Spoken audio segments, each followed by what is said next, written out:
10 நிமிஷத்தில் பேசிக்கான இன்க்ரீடியன்ஸை வச்சு சூப்பர் அண்ட் டேஸ்டியான டெசர்ட் வந்து பண்ணிடலாம். இந்த டெசர்ட் பண்ணுறதுக்கு பாலும் ப்ரெட்டும் இருந்தால் மட்டும் போதும். அப்படியே மெல்ட் ஆயிரும் வாயில்.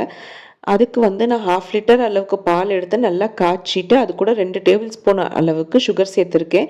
உங்களுக்கு வேணால் கம்மியாக கூட சேர்த்துக்கோங்க. அது கூட 2 டேபிள் ஸ்பூன் அளவுக்கு கஸ்டர்ட் பவுடர் கூட கொஞ்சம் பால் சேர்த்து நல்லா கட்டி இல்லாமல் கரைச்சிட்டு அதை நம்ம காய்ச்சின பாலோட மிக்ஸ் பண்ணிக்கலாம். கொஞ்சம் திக்காய் வரும்போது அப்படியே ஆஃப் பண்ணிடுங்க. இந்த கன்சிஸ்டன்சியில் இருந்தால் போதும். இதுக்கு நம்ம ஃப்ரெஷ் க்ரீம் எடுத்திருக்கேன். ஃப்ரெஷ் க்ரீமோட பவுடர் பண்ண சுகர் கொஞ்சமாக சேர்த்துட்டு நல்லா இந்த மாதிரி மிக்ஸ் பண்ணிக்கோங்க. நல்லா மிக்ஸ் பண்ணி அதையும் தனியாக எடுத்து வச்சுக்கலாம்.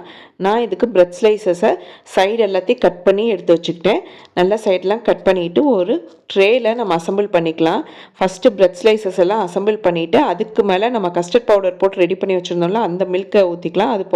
அதுக்கு மேலே ஃப்ரெஷ் க்ரீம் அதையும் நம்ம அப்ளை பண்ணிக்கலாம். அதுக்கு மேலே பிரெட் ஸ்லைஸு, அதுக்கு மேலே கஸ்டர்ட் பவுடர் போட்ட மில்க்கு, அதுக்கு மேலே ஃப்ரெஷ் க்ரீம்.